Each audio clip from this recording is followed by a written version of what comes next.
Hello, bonjour et bienvenue pour ce Cosmic Live du 27 juin 2025. Comme d'hab, j'ai canalisé par écrit et je tirerai quelques cartes à la fin.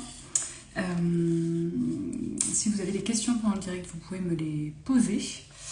Alors, il peut y avoir une forme de détachement. Alors qui n'est pas un détachement voulu, c'est-à-dire que c'est pas le fait de se dire non mais ça je veux pas voir, cette personne je veux pas la voir, etc. etc. C'est quelque chose de beaucoup plus subtil. Il y a comme une espèce de distance qui se crée un petit peu entre nous et nos problématiques, nous et certaines personnes, nous et certains projets. C'est pas à l'insu de notre plein gré, mais un petit peu. Il y a quelque chose qui se fait de manière assez naturelle. Et ce détachement, ça nous permet d'être davantage observateur, davantage observatrice, de quelque part de laisser venir. Ouais, j'ai noté laisser venir et en fait, sans s'en rendre compte, de faire confiance. C'est-à-dire que ce détachement, cette distance qu'on peut mettre, encore une fois, hein, c'est pas quelque chose de conscient. Donc si vous êtes dans un truc où vous vous dites Jean-Michel, c'est bon, m'a saoulé, je veux plus le voir, on n'est pas là-dedans. Là, on est plus dans j'en sais rien moi. Ça fait 6 mois que je suis à donf sur Jean-Michel, j'arrête pas d'y penser tous les jours, et puis en fait, là, ça fait plusieurs jours, plusieurs semaines que je suis là. Bof, il y a comme un... C'est pas un vide, hein, mais il y a un truc un peu où on est vraiment détaché. Et cette distance qu'on met, c'est l'espace pour que la vie rentre. C'est-à-dire que, en fait, c'est la distance qui se crée à partir du moment où on lâche le contrôle, à partir du moment où on lâche prise. Mais ça se fait vraiment de manière subtile. Hein. On n'est pas dans quelque chose qu'on contrôle, justement. Ça me fait un peu l'effet d'un... C'est comme s'il y avait eu un court-circuit, en fait. On a tellement contrôlé, parce que quand on pense énormément à quelque chose et qu'on veut absolument quelque chose, il y a une mécanique qui se met en place de « ok, ça va se passer comme ça, il va se passer ça, je vais ressentir ça, etc. etc. » On est dans la projection, on est dans le contrôle. Et là, ça a été tellement fort dans la projection et dans le contrôle que c'est comme s'il y avait eu, comme si les fusibles avaient pété. Et du coup, là, on est dans un truc un peu... un peu de flottement. Et ce détachement va vraiment permettre à la vie, aux événements, à la chance, à l'univers, etc., de pouvoir remettre du souffle en fait là-dedans, pouvoir remettre du mouvement, pouvoir remettre en mouvement l'énergie, etc., c'est encore une fois, c'est pas conscient. Hein. Si vous êtes dans un truc que vous coupez consciemment, on n'est pas là-dedans. Là, c'est plus un truc qui se fait... il y a quelque chose qui a coupé, en tout cas qui s'est détaché, et donc du coup, qui laisse de l'espace aussi. C'est ça. Parce que dans cette volonté dans ce contrôle, dans le fait de projeter, de vouloir absolument ça et ça, comment dire, notre scénario, il est tellement précis, il est tellement pointu, qu'en fait, il n'y a pas la place pour de nouvelles idées, il n'y a pas de la place pour des surprises, etc., etc. Donc ce détachement, il va permettre de nous redonner un souffle aussi. Il y a quelque chose un peu comme ça. Pour certaines personnes, j'avais le cœur qui battait très très fort, de stress et d'inquiétude. On n'est pas dans j'ai le cœur qui bat parce que je pense à Micheline ou je sais pas quoi. Là, c'est le cœur qui bat comme avant un combat, avant une compétition, avant un truc. Donc ça cache une peur de perdre quelque chose ou quelqu'un, que quelque chose se termine. Il y a comme ce cœur qui bat, ce stress, c'est un stress qui est sourd. C'est-à-dire qu'on n'est pas là en train de s'agiter dans tous les sens, il y a plus un truc, un peu comme quand on sent que, j'en sais rien, on regarde le ciel et on se dit là ça va péter, il va y avoir un orage, on sent cette tension un petit peu sous-jacente, et bien là c'est ça, ce cœur qui bat, c'est un cœur qui stresse parce qu'il y a comme un pressentiment que quelque chose va mal tourner ou quelque chose va se terminer, quelque chose va pas forcément aboutir. C'est pas forcément négatif, hein. Quand je dis qu'il y a quelque chose qui va péter, c'est pas parce que ça pète que c'est négatif. Parfois ça pète parce que ce qui était là était toxique ou était pas bénéfique, et donc il vaut mieux que ça pète, hein. Donc c'est pas forcément quelque chose de négatif qui arrive. Mais voilà, il y a une forme un peu d'inquiétude. Et donc j'ai noté, c'est le... ouais, il y a aussi quelque chose... Pardon, je remets les moutons dans l'ordre. Cette inquiétude, elle est aussi... il y a quelque chose d'inévitable. Quand je vous parle de pressentiment, c'est qu'il y a quelque chose d'inévitable en fait. C'est pour ça que c'est pas un stress qui est où on s'agite dans tous les sens, où on essaye de contrecarrer les plans, de trouver une solution, de vite faire quelque chose. Là, c'est un stress de je sais que ça arrive en fait, je le sens, et donc c'est vraiment le stress avant la bataille. J'avais vraiment cette image de pour ceux qui regardent Le Seigneur des Anneaux, mais n'importe quel film, voilà, où il y a des affrontements comme ça. C'est vraiment, voilà, quand ils sont tous sur le champ de bataille, et donc on sait qu'il va falloir y aller, on sait qu'il y en a quelques-uns qui va claquer, mais en fait on est là et on lâche pas, on va y aller. Et donc c'est vraiment ce truc-là, parce qu'on n'a pas, en fait, on ne peut pas se laisser aller à la panique, parce que cet événement-là, alors ça peut être un événement en particulier, ça peut être quelque chose qui va un peu se délier, ça peut concerner des relations, du taf, peu importe. On peut pas se laisser à la panique parce qu'il va y avoir des choses à gérer, à organiser, à réorganiser. C'est vraiment le stress avant la bataille. Quand je dis bataille, ça veut pas forcément dire que ce sera douloureux et que ce sera du sang et des larmes. C'est juste qu'il y aura un avant et un après. Ça c'est sûr. Ensuite, alors on change d'ambiance. On peut avoir beaucoup de pensées, de rêveries. Et là, pour le coup, on est dans quelque chose de très doux, c'est plein d'espoir. Donc, soit on pense à quelqu'un, à quelque chose, un projet, une situation, les vacances peut-être, je sais pas. En tout cas, il y a beaucoup de pensées.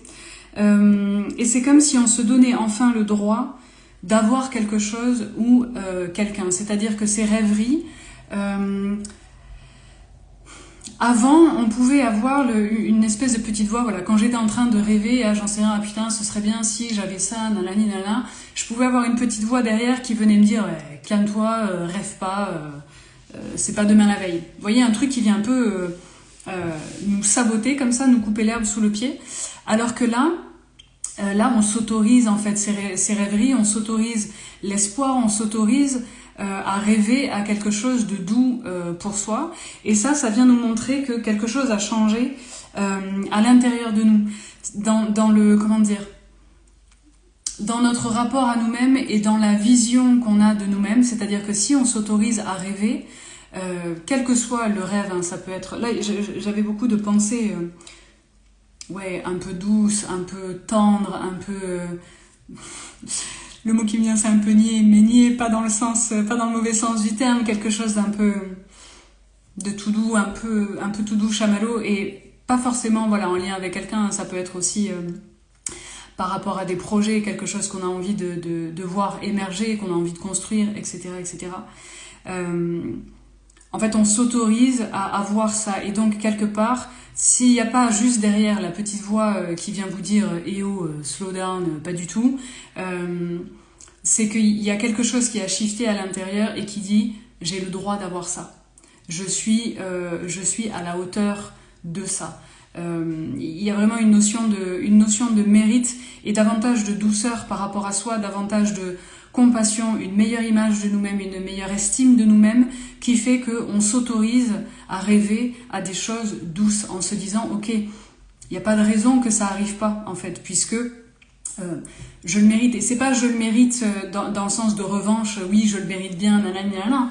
Non, c'est juste en fait il n'y a pas de raison que je ne puisse pas rêver de ça. Après ça arrivera ou pas, mais en tout cas on s'autorise à rêver. Et donc on laisse la porte ouverte. Ensuite, j'avais pas mal d'infos sur le fait que, sur la fuite, et le fait que fuir, c'est pas toujours courir. nombreux à ne pas se rendre compte que on est souvent dans la fuite quand on n'écoute pas, quand on est vissé sur nos téléphones, quand on est dans l'astral. Être dans l'astral, c'est lever les yeux un petit peu comme ça et en fait on est là mais on n'est pas vraiment là. Ça peut être aussi le fait d'être occupé H24, le fait de remplir sa to-do, de jamais lever les yeux, de jamais respirer. C'est une forme de fuite quand on essaye de remplir au maximum. Il n'y a pas de jugement là-dedans. Il n'y a pas de jugement là-dedans. L'idée, c'est juste de prendre conscience de si je fuis, c'est-à-dire si je suis dans l'astral, si je suis sur mon téléphone, si voilà, je regarde quelqu'un mais en fait je l'écoute pas du tout, qu'est-ce que je suis en train de fuir? Est-ce que je fuis une situation? Est-ce que je fuis une personne? Est-ce que je fuis un sentiment, une émotion, etc., etc. Et alors, on peut rester comme ça, voilà, dans cet astral, mais quand même avoir ce questionnement de remarquer déjà qu'on fuit. Remarquer que, j'en sais rien, ça fait 20 minutes qu'on est sur son téléphone. Remarquer que ça fait un quart d'heure qu'on ne sait pas du tout de quoi la personne qui est en face de nous nous parle. Ça peut être aussi, et ça me concerne moi, mais ça peut peut-être vous concerner aussi, je regarde beaucoup moins les infos. Et en particulier là, avec tout ce qui se passe, dans le monde, voilà, je sais qu'il se passe des trucs, mais j'avoue que je vais pas chercher plus d'infos et je vais pas voir des images, etc., etc. C'est une forme de fuite. Et encore une fois, l'idée c'est pas de se dire c'est bien, c'est pas bien, peu importe. C'est juste de. Alors, je fais ça pour me préserver, oui.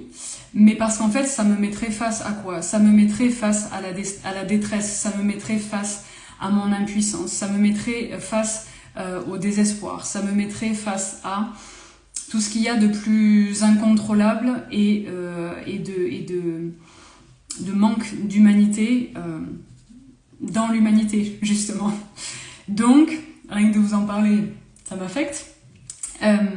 Donc voilà, je m'éloigne de ça pour m'en protéger, mais je suis quand même consciente de ce qui se passe et je suis consciente de ce que ça me fait. L'idée en fait c'est que fuir c'est ok, fuir c'est un réflexe de survie, donc il n'y a pas de souci avec le fait de fuir, il faut juste avoir conscience qu'on est en train de fuir et se poser la question, ok, qu'est-ce que je suis en train de fuir? Si je suis avec quelqu'un voilà, qui me tape la couache et en fait je l'écoute pas, je suis ailleurs, ok, ben j'essaye de revenir de quoi elle est en train de me parler, qui me donne envie de me barrer en fait. Sauf que la politesse fait que je peux pas me lever et dire allez tu m'as saoulé, salut. Donc je vais partir comme ça par l'esprit. Qu'est-ce que je fuis?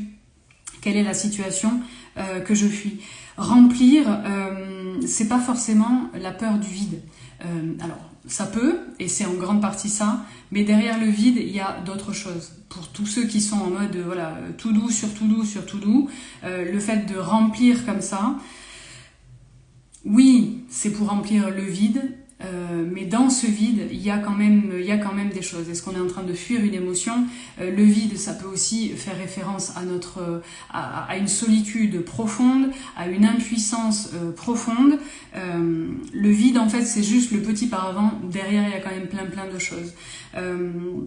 Donc voilà, l'idée, c'est pas de faire la morale, c'est juste de se rendre compte à quel moment je fuis. Et qu'est-ce que je fuis? Pourquoi je fuis? Et tout ça nous permet de revenir à nous-mêmes en fait, et de faire le point avec, j'en sais rien moi, si systématiquement quand je suis au téléphone avec telle personne, je l'écoute qu'à moitié et je suis là, ouais, ok, ben qu'est-ce que je fuis? Je fuis le rapport, le contact avec cette personne-là. Ok, qu'est-ce que ça me fait d'être en lien avec cette personne-là? Ben peut-être que ça m'énerve, peut-être que ça me déprime. Peut-être que je m'en fous et que j'ose pas dire. Et donc là, ça nous permet de voir qu'on est dans un comportement conventionnel, c'est-à-dire que plutôt que lui dire écoute, là j'ai pas le temps, ou en fait tes trucs ça m'intéresse pas des masses, on reste et on subit. Et pour subir, on fuit. Ok? Donc là, l'idée, c'est de voir en fait les différentes situations, les différents comportements qu'on peut adopter pour fuir et se rendre compte de ok, qu'est-ce que je fuis, émotions, personnes, sentiments, situations, etc., etc. Et comment je peux faire différemment sans me fuir moi, en gros. Parce que quand on fuit quelque chose, c'est une partie de soi qu'on fuit. Et l'idée, c'est pas de se fuir soi-même, c'est plutôt de se rencontrer. Et donc ça peut servir à ça, ce genre de situation. Petit mot de la fin que j'ai canalisé par écrit et que je vais vous lire. Braves âmes descendues des cieux immortels, fragments d'amour éternel, ôtez vos œillères et respirez la vie tout entière. Cette expérience, à la fois divine et douloureuse, n'est pas ce que vous croyez qu'elle est. Tout prendra un sens le moment venu, tout prend un sens le moment venu. Avant, après, c'est déjà des histoires. Seul compte ici, l'instant et cette vie-là. Ça m'a un peu perturbée quand j'ai écrit ça parce que bon, déjà c'était assez beau. Braves âmes descendues des cieux, immortels fragments d'amour éternel. Mais c'est surtout il n'y a que cette vie-là qui compte. Alors que pour moi qui croit en la réincarnation, aux vies antérieures, parallèles, etc., je me dis non, il n'y a pas que ça. Et moi c'est quelque chose qui me rassure quand même au quotidien, le fait de me dire que ok, il n'y a pas que cette vie-là. Mais d'un autre côté, ça revient à fuir le fait de se dire ok, dans cette vie, si c'est pas ouf dans cette vie, c'est pas grave, il y en aura plusieurs. En fait c'est une façon aussi de fuir, et c'est une façon de ne pas être dans l'instant présent. Donc même si on peut croire que cette vie-là n'est pas la seule, et a priori n'est pas la dernière, c'est vraiment important de la vivre pleinement et entièrement. Je sais que c'est pas toujours évident, mais en gros c'est comme s'il fallait vivre comme si on n'avait que cette vie-là. Ça va permettre aussi d'être davantage dans son corps, en fait. Si je reprends le fait de fuir des relations, des responsabilités, des jobs, etc., c'est drôle parce que j'en parlais hier avec une amie. Si en fait on vous disait qu'il vous reste 1 an à vivre, si on vous disait que cette vie-là, c'est la seule que vous aurez, qu'est-ce que vous changeriez? Est-ce qu'il y a des choses que vous changeriez? Et ça, je crois que c'est une question qu'il faut se poser beaucoup plus régulièrement, et pas juste quand il y a un drame qui nous tombe sur la gueule et qui nous remet le fait que non, on n'est pas immortel. Alors oui, notre âme est immortelle, mais de chair et d'os, ça passe. Je crois que c'est une question qu'il faut se poser beaucoup plus régulièrement, si je devais claquer demain, est-ce que j'aurais des regrets? Et qu'est-ce que je ferais différemment sur le temps qu'il me reste, en fait. Je crois que ça permet aussi de rendre chaque instant beaucoup plus précieux, chaque relation beaucoup plus précieuse, chaque émotion aussi beaucoup plus précieuse. Et n'oubliez pas qu'à chaque fois que on pleure, qu'on a mal, etc., c'est qu'on a été touché, c'est qu'on a tenu à quelque chose, c'est que potentiellement il y a eu de l'amour, il y a eu de l'espoir, il y a eu de l'émotion, etc., donc nos douleurs sont les témoins de nos joies perdues. Voilà, c'était beau. Alors, hop. Qu'est-ce qu'on veut nous dire d'autre? Qu'est-ce qu'on veut nous dire d'autre? C'est quoi le conseil pour la semaine?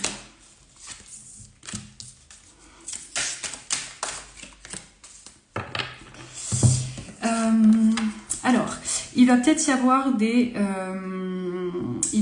y avoir des communications. Alors, mail, coup de téléphone, message, le fait de voir quelqu'un, mais j'ai l'impression plutôt communication via des moyens de communication. Des communications qui vont nous obliger à pas forcément nous remettre en question, mais regarder les choses en face, se regarder en face. Se regarder en face dans le sens de ok, est-ce que c'est vraiment cette direction-là que je veux prendre? Est-ce que c'est vraiment ça que j'ai envie d'entendre, que j'ai envie de faire, etc., Pour moi, il va y avoir, donc je résume, pardon, mais du coup, j'essaie de rassembler. il va y avoir des communications qui vont nous pousser à nous poser des questions, les bonnes questions, par rapport à une direction à prendre, un choix à faire. Ouais, quelque chose comme si on était... c'est la carte du carrefour. Et donc quand il y a un carrefour, ça veut pas dire qu'il y a un bon choix, un mauvais choix. Ça veut juste dire qu'il y a des possibilités. Et donc voilà, le courrier, ou en tout cas la communication qu'on va recevoir, va nous permettre de nous regarder droit dans les yeux pour se dire, ok, où est-ce que j'ai envie d'aller vraiment? Alors, ensuite, on a un retour.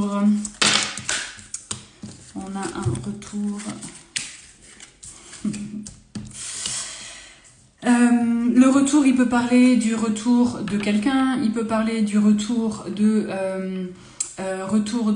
j'allais dire retour de manivelle. Peut-être.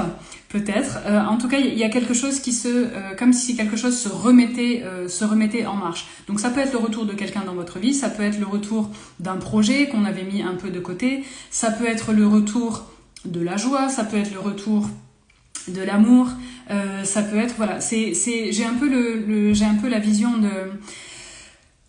d'un moulin qui se remet en marche. Donc voilà, il y a un retour de quelque chose. Je vous laisse piocher.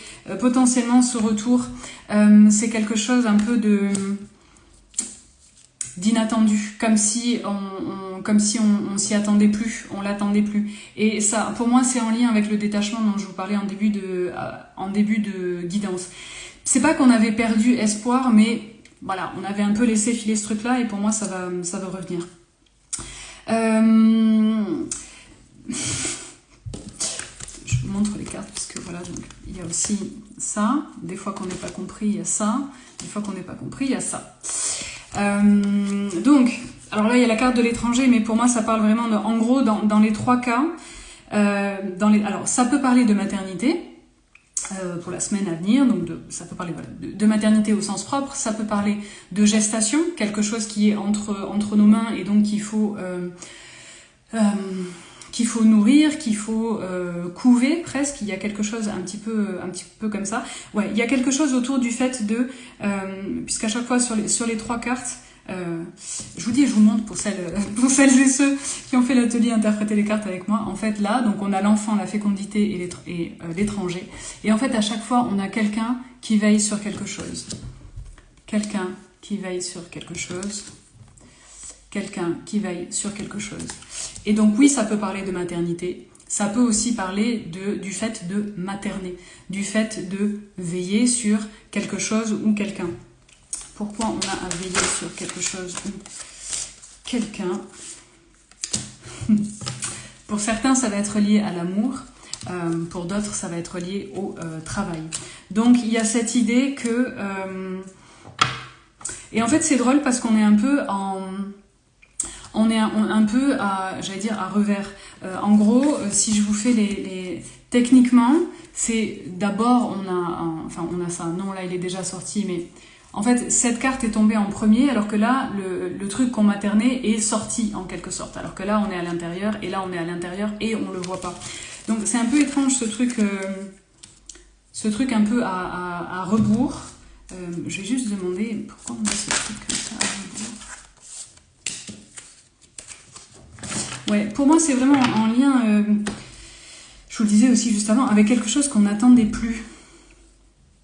Et c'est comme si on venait nous rappeler qu'il y a un temps de gestation pour tout, il y a un temps de maturation pour tout, mais ça arrive, il y a quelque chose qui va porter ses fruits, quel que soit le domaine et quelle que soit la symbolique que ça peut avoir pour vous. Allez, une dernière et on remballe. Yes. Alors pour certains, ça va être très concret de la période d'examen, tout ça. Ça va bien se passer et il va falloir choisir. Du coup, ça va permettre de prendre une nouvelle direction. Pour ceux qui n'ont pas d'examen particulier à passer et pour qui c'est très très loin, tous ces trucs-là, il y a quand même quelque chose. Ça peut aussi faire référence à une espèce de test de l'univers. voilà, où on a pu avoir une période un petit peu difficile, où se demander what the fuck was going on. On a pu se demander un petit peu, voilà, où est-ce que la vie était en train de nous amener, parce qu'on ne comprenait pas forcément trop où est-ce que ça allait. C'était pour voir si, malgré le fait que tout soit flou, on continue quand même d'avancer. Malgré le fait que tout soit flou, on continue d'avoir confiance. Et donc l'univers, en gros, vient nous dire « Congrats, l'examen est passé, on va pouvoir changer de direction, ou en tout cas prendre un nouvel élan. » Quelque chose un petit peu comme ça. Voilà, j'espère que ça vous aura parlé, que ça vous parlera dans la semaine à venir. Si vous souhaitez une guidance plus complète, plus personnalisée, et ben vous m'envoyez un petit message, ce sera avec plaisir. En ce moment, il y a 10% sur les lectures akashiques pour ceux que ça intéresse jusqu'au 30 juin. C'était les suites de mon incroyable concours d'anniversaire. Voilà, prenez soin de vous, je vous embrasse bien fort et je vous dis à la semaine prochaine.